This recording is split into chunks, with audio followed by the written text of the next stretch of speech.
Hello students, तो चलिए आज हम लोग शुरू करते हैं क्लास 9 के एक्सरसाइज 1.3 का क्वेश्चन नंबर 1, जो कि है write the following in decimal form and say what kind of decimal expansion it has.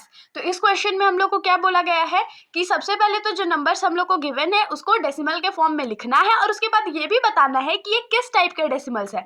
तो टाइप्स ऑफ डेसिमल्स मैंने अपनी पिछले वीडियो में डाला था, तो जिन्होंने नहीं देखा है वो डिस्क्रिप्शन में दिए गए लिंक से जाकर देख सकते हैं। बाकी हम लोग अपना सॉल्यूशन शुरू करते हैं।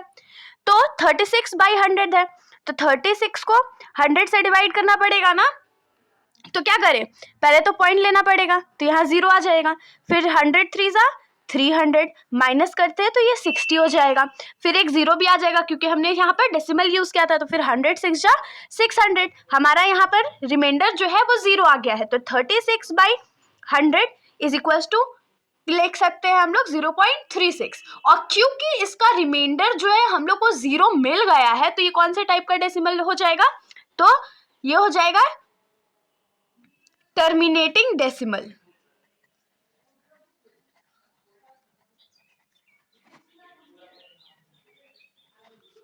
तो टर्मिनेटिंग डेसिमल क्या होता है, जिसको डिवाइड करने पे हमारा रिमाइंडर जब 0 आ जाए तो वो किस टाइप का डेसिमल हो जाएगा, तो टर्मिनेटिंग डेसिमल हो जाएगा।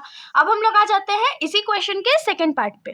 तो हमारा सेकंड क्वेश्चन है 1/11। तो 1 को हम लोग को 11 से डिवाइड करना पड़ेगा। तो चलिए हम लोग इसको फटाक से डिवाइड करके चेक कर लेते हैं।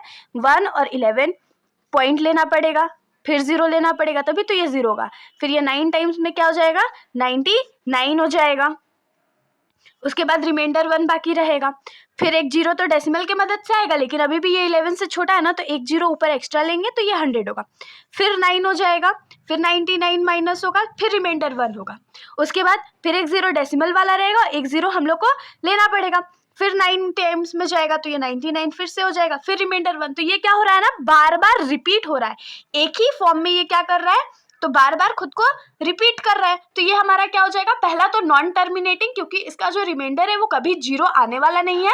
और दूसरा ये क्या हो जाएगा, तो नॉन टर्मिनेटिंग रिपीटिंग, क्योंकि 090909 वो बार बार रिपीट हो रहा है। तो इसमें हम लोग क्या लिखेंगे, तो नॉन टर्मिनेटिंग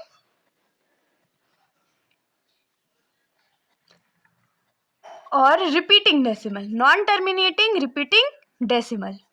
होप से यहाँ तक आप लोगों को समझ में आया होगा। अब हम लोग आ जाते हैं क्वेश्चन के थर्ड पार्ट पे। तो क्वेश्चन का थर्ड पार्ट जो है हमारा वो है 4 1/8। तो 4 1/8 है, तो पहले तो इसको हम लोग को प्रॉपर फ्रैक्शन में लाना पड़ेगा। तो 8 4 कितना होता है, 32 होता है, और 32 + 1 कितना हो जाएगा, तो 33/8। तो 33/8 हम लोग डिवाइड कर लेते हैं। तो 33 डिवाइडेड बाई 8, इसको हम लोग कैसे ले सकते हैं, तो 8 3 जा 24, 8 4 जा 32, तो 8 4 जा 32 लेंगे। रिमाइंडर हमारा 1 रह गया। फिर हम लोग को एक ऊपर पॉइंट लेना पड़ेगा ताकि ये 0 हो जाए। फिर 8 1 जा 8 होगा, रिमाइंडर 2 आ जाएगा और डेसिमल वाला एक 0 रहेगा। फिर 8 2 जा 16 हो जाएगा। फिर हमारा रिमाइंडर 4 होगा, फिर एक डेसिमल वाला 0 आ जाएगा 40। और 8 के टेबल में 40 कितने बार में आता है, तो 5 बार में आता है, तो ये 40। तो यहाँ पर रिमाइंडर हमारा क्या आ गया, 0 आ गया ना। तो इसको हम लोग क्या लिख सकते हैं कि 4 1/8 इज इक्वल टू 33/8, और इसका डेसिमल एक्सपेंशन क्या हो जाएगा, तो 4.125। और ये कौन सा टाइप का डेसिमल हो गया, तो ऑफकोर्स टर्मिनेटिंग, क्योंकि इसका जो रिमाइंडर है वो हमारे पास 0 आ चुका है, इसीलिए हम लोग इसको लिखेंगे टर्मिनेटिंग डेसिमल। तो अब हम लोग आते हैं क्वेश्चन के फोर्थ पार्ट पे, जो कि है 3 डिवाइडेड बाई 13। तो 3 को हम लोग को 13 से डिवाइडेड करना पड़ेगा, तो ये 3 हो जाएगा, ये 13 हो जाएगा। हम लोग को एक पॉइंट लेना पड़ेगा क्योंकि 3 जो है वो 13 से छोटा है ना, तो यहाँ ये 0 हो जाएगा। पॉइंट लगाने के बाद 0 आ गया हमारे पास एक। अब 13 2 जा 26 हो जाएगा, रिमाइंडर हमारे पास कितना है, 4 है, और एक 0। फिर 13 3 जा 39 हो जाएगा, रिमाइंडर कितना है, 1 है, और एक 0 है, तो ये तो छोटा नंबर हो गया। फिर एक 0 लेना पड़ेगा, ये 100 हो जाएगा। तो फिर हम लोग को 100 से छोटा नंबर लाने के लिए क्या करना पड़ेगा, तो 13 7 जा करना पड़ेगा, जो कि होता है 91। फिर हमारा रिमाइंडर जो है वो 9 हो जाएगा, और एक 0। फिर 13 6 जा 78 हो जाएगा हमारे पास। तो इसका रिमाइंडर हम लोगों के पास बचेगा, 10 में से 8 गया तो 2, और ये 7, और एक 0 हमारे पास रहेगा। तो 120 से छोटा नंबर क्या आता है, तो ऑफकोर्स 9 जा ही आने वाला है। तो 39 होता है 117। माइनस करेंगे तो देखिए हमारा रिमाइंडर क्या आ गया, 3 आ गया। तो हमने 3 से ही तो शुरुआत की थी और देखिए वापस ये 3 आ गया, मतलब ये अपने आप को अब रिपीट करने वाला है, हम लोग को दोबारा करना पड़ेगा। इसका रिमाइंडर कभी भी 0 नहीं आने वाला है, तो हम लोग इसको डायरेक्टली लिखेंगे 3/13 इज इक्वल्स टू 0.23076 और क्योंकि ये रिपीट करेगा तो इसीलिए हम लोग इसके ऊपर बार का साइन दे देंगे और ये हमारा क्या हो जाएगा, तो नॉन टर्मिनेटिंग डेसिमल। अब हम लोग आ जाते हैं क्वेश्चन के 5th पार्ट पे। तो हमारे क्वेश्चन का 5th पार्ट है या 5th क्वेश्चन है 2/11, मतलब हम लोग को 2 को 11 से डिवाइड करना है। तो हम लोग डिवाइड कर लेते हैं, तो 2 डिवाइडेड बाई 11 पॉइंट लेंगे तो ये 0 हो जाएगा। तो 11 1 जा 11, रिमाइंडर 9 और एक 0 लगेगा, फिर 8 जा 88 हो जाएगा। फिर हमारे पास रिमाइंडर बचेगा 2, फिर एक 0, फिर ये क्या हो जाएगा 1 फिर से आएगा, फिर 11 माइनस होगा, फिर रिमाइंडर 9 और 0, फिर से 8, फिर से ये 88 हो जाएगा, फिर रिमाइंडर 2 और ऐसे करके इसका रिमाइंडर कभी भी 0 नहीं आएगा और ये 1818 जो है वो रिपीट होते जाएगा। तो इसीलिए हम लोग इसको लिखेंगे 2/11 is equals to 0.1818 dot dot dot, या इसको आप लोग लिख सकते हैं 0.18 बार बार। क्यों? क्योंकि 18 जो है वो बार बार रिपीट हो रहा है। और ये कौन से टाइप का डेसिमल है, तो नॉन टर्मिनेटिंग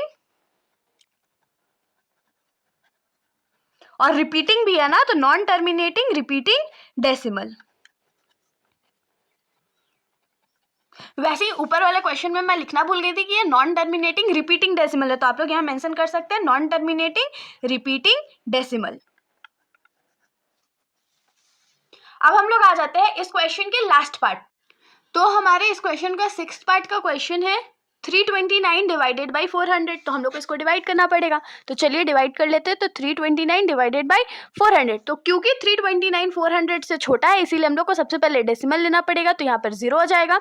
उसके बाद 4 8 जा 32 होता है और 2 0 आ जाएगा, तो हमारे पास यहाँ पर रिमाइंडर कितना आएगा 90 और क्योंकि हमने डेसिमल यूज किया था तो एक 0 भी आएगा।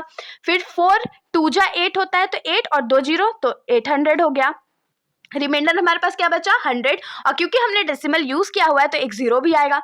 फिर 4 2 जा 800, फिर हमारे पास इस बार रिमाइंडर कितना है 200 और डेसिमल वाला एक 0 एक्स्ट्रा, तो 4 5 जा 20 होता है ना और 2 0 400 वाला, तो हमारे पास ये जो रिमाइंडर है वो कितना आ गया 0 आ गया। तो इसको हम लोग सिंपली क्या लिख सकते हैं कि ये टर्मिनेटिंग डेसिमल है। तो इसके साथ हमारा सॉल्यूशन यहीं पर खत्म हो जाता है। अगर आप लोगों को वीडियो अच्छी लगी हो तो वीडियो को लाइक कर दीजिएगा और मेरे चैनल को बिना सब्सक्राइब किए कहीं मत जाइएगा। Thank you.